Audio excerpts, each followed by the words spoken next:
Rebonjour, chers internautes. Nous sommes dans l'instant invité de cette émission Carré Politique et nous recevons ce jour un Béninois de la diaspora. Il vit aux États-Unis, dans l'État de la Caroline du Nord. Avec vous, nous parlerons de ce qu'aura été la contribution de la diaspora béninoise au développement du pays ces 60 dernières années.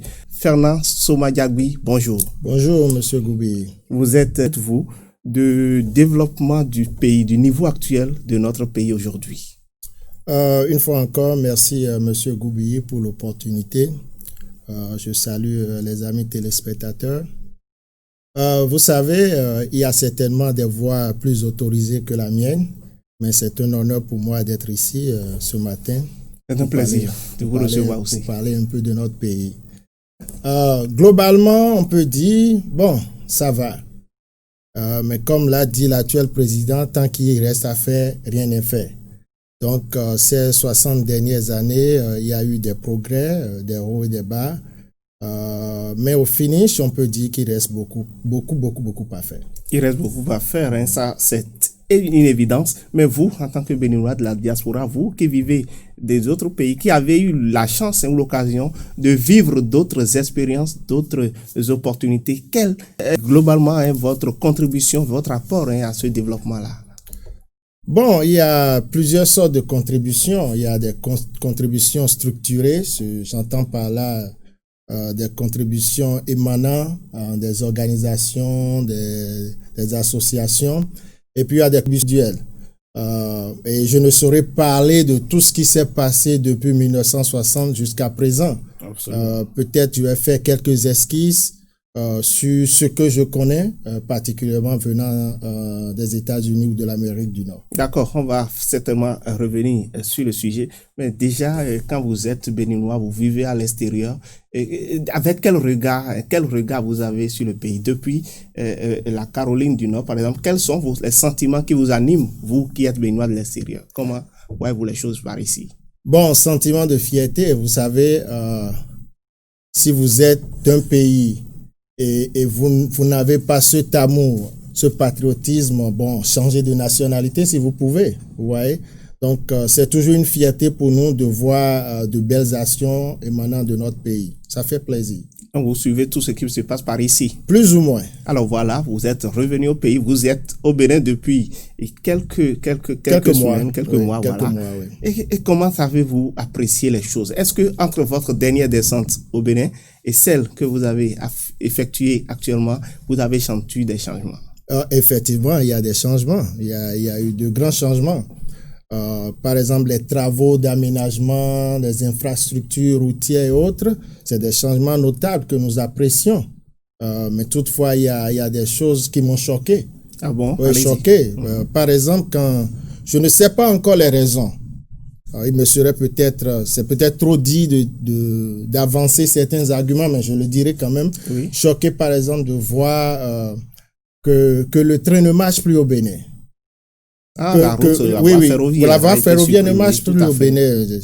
J'ai été choqué de constater ça. Donc, voilà, j'ai vu des infrastructures que j'ai aimées, mais pour une raison ou une autre, que moi-même je ne cerne pas encore, je n'arrive pas à comprendre pourquoi nous avions laissé ce moyen de transport complètement dans la poubelle, excusez le terme, alors qu'on sait très bien que même les pays les plus avancés continue toujours par utiliser la voie ferroviaire pour les marchandises et je ne nous dis pas d'avoir nécessairement des TGV ou autres, mais quand même on peut faire des réformes, on peut restructurer et la voie, c'est indispensable. C'est vrai qu'il y a le projet boucle ferroviaire, un projet qui a eu quelques soucis de par le passé. Le président de la République a effectué il y a quelques mois une visite à l'endroit de son homologue nigérien pour réchauffer les choses de ce côté-là. J'espère bien qu'ils vous entendent et qu'ils verront à actualiser un peu les choses de ce côté-là pour que le train commence à marcher. Alors, on va revenir au vif du sujet. Dites-nous, monsieur Somadiagui, comment se traduit aujourd'hui l'apport de la diaspora béninoise et résidant aux USA au développement du pays? Vous êtes déjà membre d'une association Bénin Diaspora. Oui, tout à fait. Vous avez été même président de l'association béninoise de la Caroline du Nord, les Béninois résidant là-bas. Vous y avez été président pendant 6 mois. Voilà. Tout à fait. Oui, j'ai été président de l'association des Béninois de la Caroline du Nord pendant 6 ans. Je suis un membre fondateur, donc toujours membre de cette association. Je suis aussi membre de Bénin Diaspora USA, qui est l'une des structures fêtières au niveau de la diaspora béninoise aux États-Unis. Bon, les associations essaient d'aider un tant soit peu les populations, et chaque association mène sa politique de développement envers les populations. Je peux prendre des exemples précis de ces derniers temps. Il y a la pandémie, par exemple, la pandémie de COVID-19 qui sévit.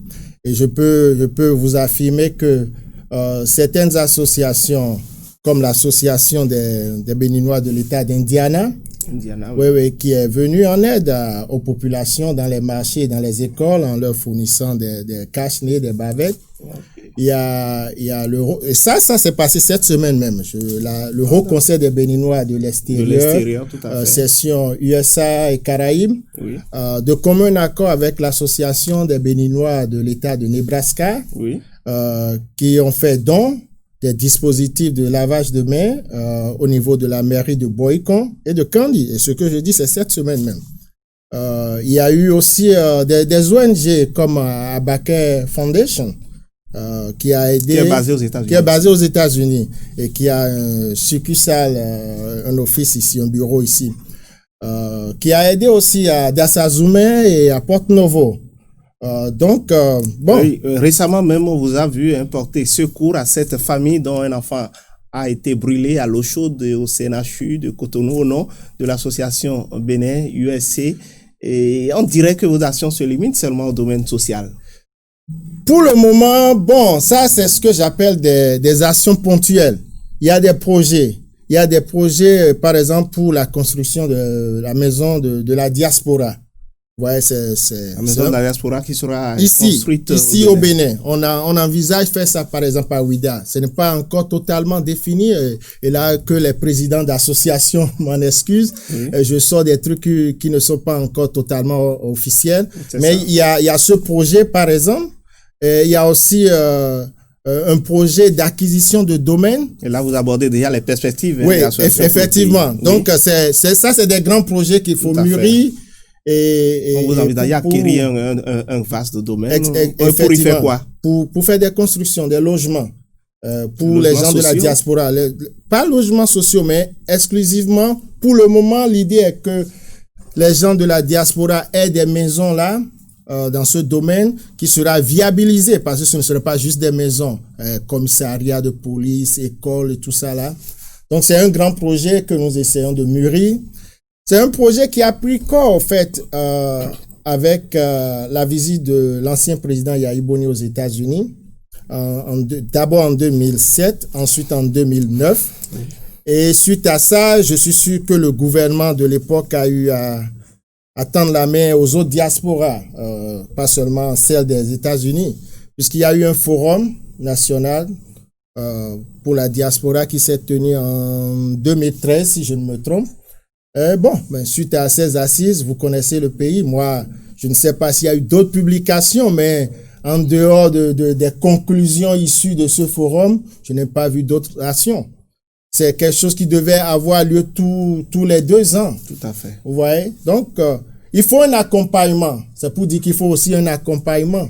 Parce que l'entité qui a vraiment les moyens dans un pays, c'est l'État, qu'on veuille ou non. Tout à fait. Donc, il faut l'accompagnement de l'État au niveau de ces projets-là.